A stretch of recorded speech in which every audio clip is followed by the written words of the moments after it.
Let me tell you about a learner I think you might recognize. She studies English every single day. She knows the grammar rules, she reads, and her heart is truly in it. And yet, when she speaks, the same small mistakes keep slipping out. She says, "I have 25 years," and a kind native speaker softly smiles. She says she don't like coffee, and something feels a little off, though she cannot say why.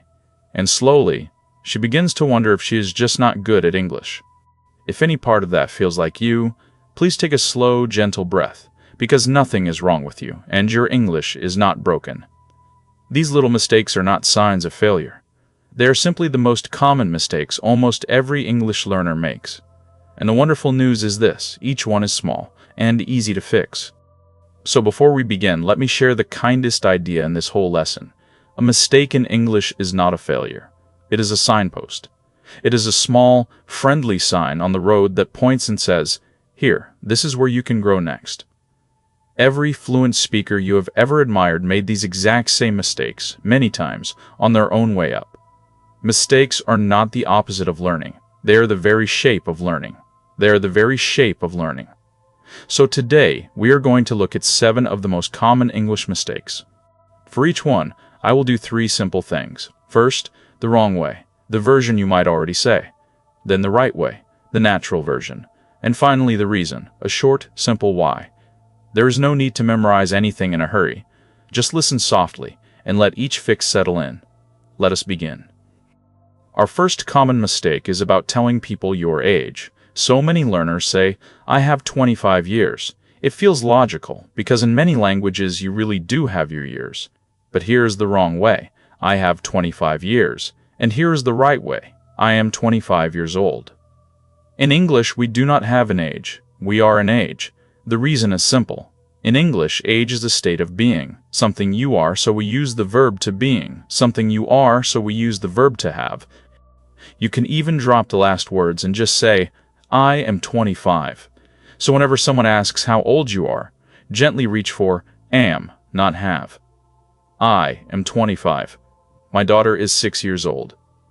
Feel how the little word am quietly carries your whole age. Now let's gently practice the first fix. In your head, in English, answer this softly: how old are you? Catch yourself before the word have, and instead say, I am, and then your age. I'm 30. I'm 20 years old. Then try it for someone you love. My mother is 60. Notice how warm and natural the little word am feels. Our second common mistake hides inside one tiny letter. It is the missing S on he, she, and it. Learners very often say, "She don't like coffee," or "he don't know." So here is the wrong way: she don't like coffee. And here is the right way: she doesn't like coffee.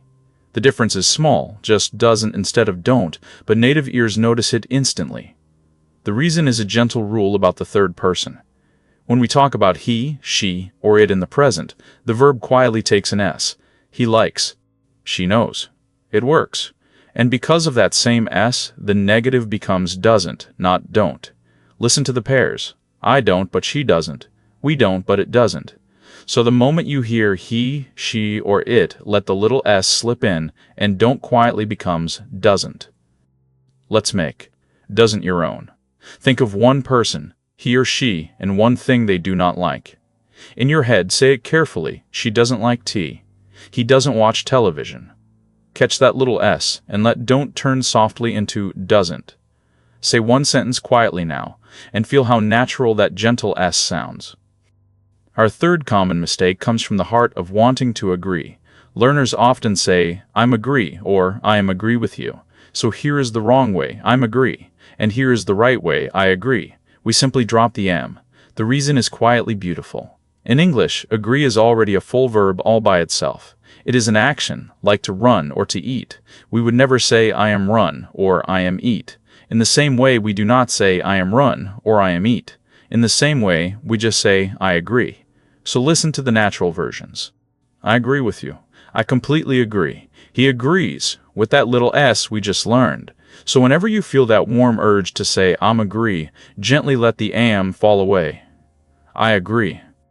Now let's practice this one. Imagine a friend says something you truly believe in. In your head, respond simply, I agree. Then add a little warmth. I completely agree with you. Remember, no am, just the verb. I agree. She agrees. Say it once, softly, and notice how light it feels without the extra word. Our fourth common mistake is about one small, friendly word, to. Learners very often say, explain me, or can you explain me this? So here's the wrong way, explain me the rules. And here is the right way, explain the rules to me. Or, please explain it to me. The reason is that the verb explain likes to send its information toward a person, and in English that direction is shown with to. We explain something to someone. The same gentle pattern lives in other kind verbs too.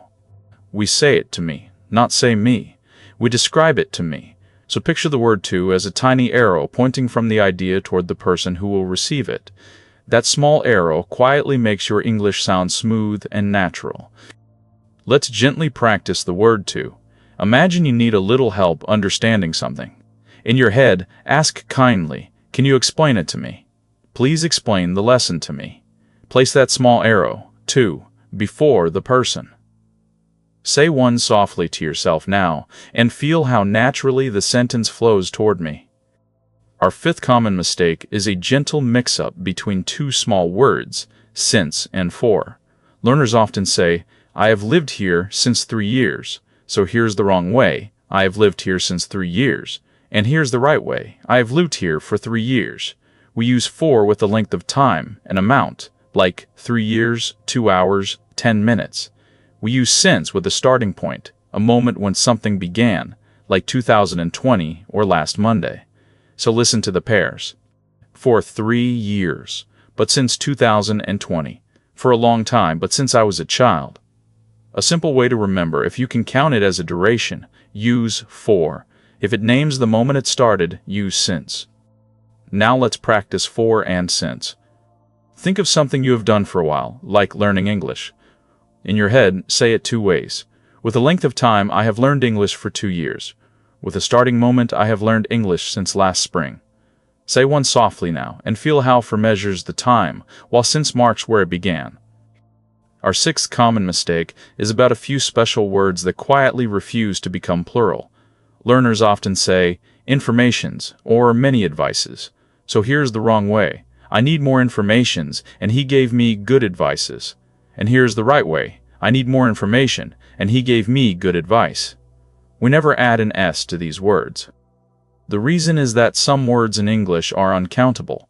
We treat them like water or air, as one big mass, not as separate pieces you can count. So we do not count informations the way we would count apples. Instead we say, some information, a piece of information, a lot of information. The same gentle rule covers advice, furniture, news, and money. So listen softly. A useful piece of advice. The news is good. Just the calm, uncountable word, standing quietly on its own. Let's practice these uncountable words. Imagine someone kindly helped you understand something today. In your head, say it without an S. He gave me some good advice. I found a lot of useful information. Resist that little urge to add an S. Say one softly now, and notice how calm and correct the word feels when it stays whole, with no plural ending. Our seventh and final mistake is a tender one, because it often makes learners describe themselves in a way they never meant. It is the mix-up between bored and boring. Learners sometimes say, I am boring, when they want to say they feel no excitement. So here is the wrong way. If you simply feel restless, I am boring.